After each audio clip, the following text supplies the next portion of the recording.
Welcome into the recap of the White Sox loss to the Cleveland Guardians on Tuesday night at Guaranteed Rate Field. 5-0, the 17th time the White Sox have been shut out with their feeble, awful offense. I'm David Kaplan. It's brought to you by our great partners at Wintrust. They are the exclusive home of White Sox checking. I tell you all the time, the team's horrible. The checking account and the super sweet White Sox debit card, very, very cool. Scan the QR code on the screen, click the link, or go to wintrust.com/White Sox for all the details. Folks, 5-0, another shutout, number 17, and they tonight fell to 80 games under 500. That literally takes your breath away. 80 games. That's like impossible. And I heard Chris Getz yesterday with one of the stupidest comments I've ever heard. I mentioned it yesterday. I'll mention it again. Well, if you'd have told me we're going to lose 105, 110, I wouldn't have been surprised. 120 or more, that would surprise me. Really? Really? So Jerry last August said, I would think next year be a much better year. And your GM 6-7 months later says, yeah, I figured we were going to lose 105, 110. 120? No shot.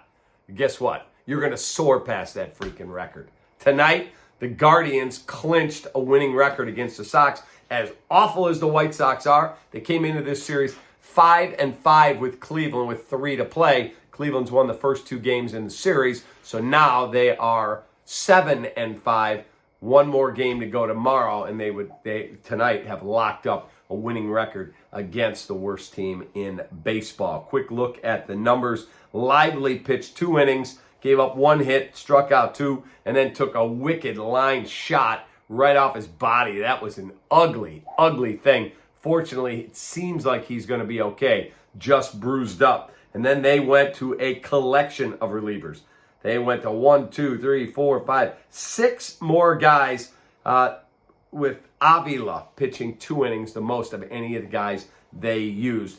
They had a big home run in the ballgame that broke it open. It was a 1-0 game. Sox were actually hanging in there with Jonathan Cannon. And then Lane Thomas, a 3-run home run in the top of the 6th, took a 1-0 game to a 4-0 game. Steven Kwan scored a run on an Andres Jimenez hit in the 9th inning. And there's your ball game. White Sox get the ever-living H beaten out of them. 5-0, the final shutout for the 17th time. Player of the game. I guess we're going to give player of the game. Jonathan Cannon pitched really well. So the White Sox star of the game, we're going to give to Jonathan Cannon. 5 1/3 of 7 hit, 3 run. It's earned 4K, 1 walk baseball. Varland and Burke finished it off. Sox lose. They're 80 under 500. That's loss number 113. 120 is the all-time record. Take that.